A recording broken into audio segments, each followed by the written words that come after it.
Mr. President.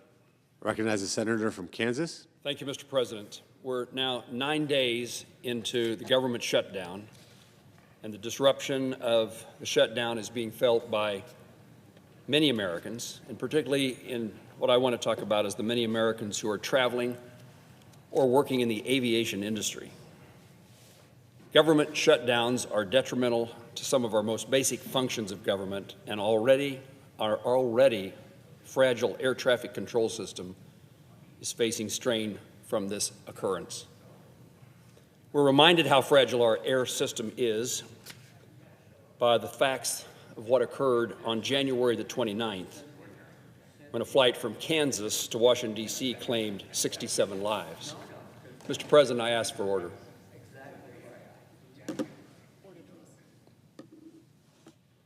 Thank you, Mr. President. We're reminded how fragile our air system is, how fragile our air safety system is, by what happened on January the 29th when a flight from Wichita, Kansas did not land safely at Washington Reagan, and it claimed the lives of 67 people. Over the time that I've been in Congress, we've had a number of shutdowns, and in many instances, even Kansans told me, shut her down. It doesn't matter. Doesn't matter to me. I've never found the value in a government shutdown. That accident that I just mentioned forced Congress and our nation to reckon with an issue that's plagued us for decades. Why have we not effectively modernized our airspace system? Since that crash, steps have been taken to train more controllers and enhance the aviation system, including $12.5 billion investment in modernizing our airspace. But those efforts become much more difficult while Congress fails to keep government operating, and the shutdown is in place. The Wall Street Journal just this week aptly summed up the current crisis, stating, we quote, have a system under pressure and now just another 100 pounds of weight on it. The failure to pass a continuing resolution is slowing, and it's slowly crushing our aviation system. Our system is too fragile and the stakes are too high for us to continue operating the national aviation system in the manner we are doing so. We will reach a breaking point, and this could result in the closing of our airspace or portions of it. The consequences of the shutdown on our aviation system aren't isolated to major cities and large airports. The viability of the Essential Air Service program is also now put at risk. This program incentivizes airlines to provide commercial flights to rural communities that normally wouldn't be able to attract business from major airlines on their own. In Kansas, there are 5 such airports who use this program to provide flights to their communities. These flights allow my constituents to fly to larger cities for business, to see the family, to make doctor's appointments, and so many other things.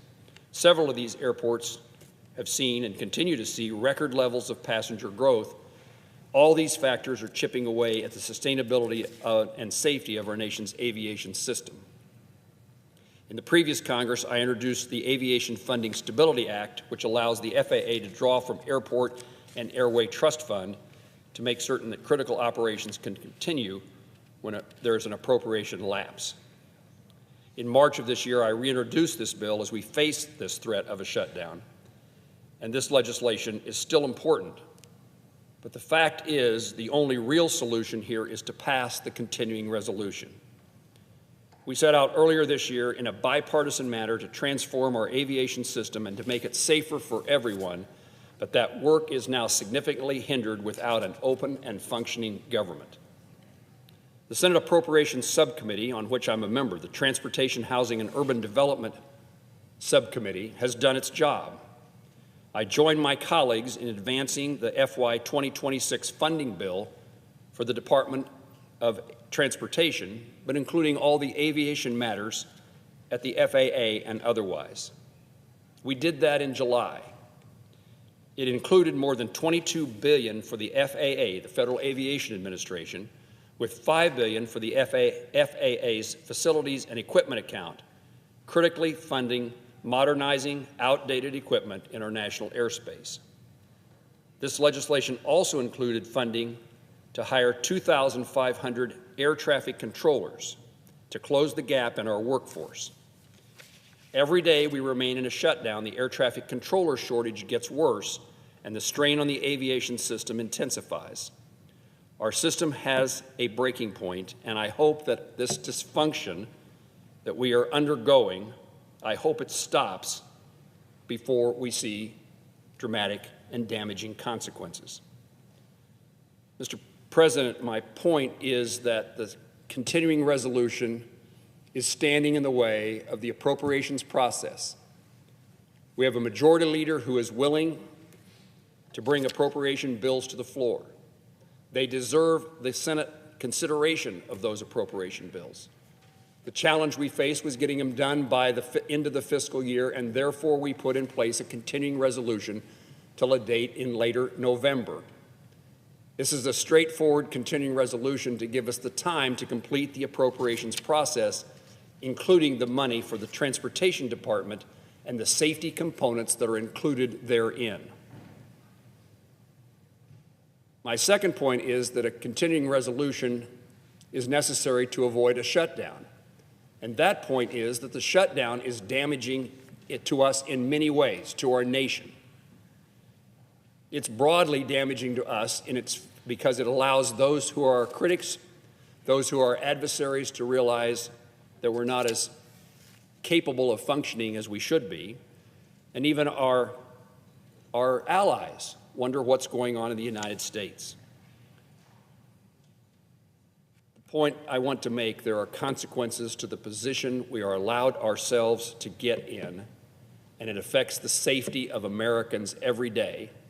And having experienced the loss of life from the flight on January 29th from Wichita, Kansas to Washington, D.C., we should be doing everything we can to make certain that our air traffic system and the necessary components are in place to make sure that the traveling American citizens and the citizens of the world who use our airline system have a safe and secure flight when they board a plane in the United States.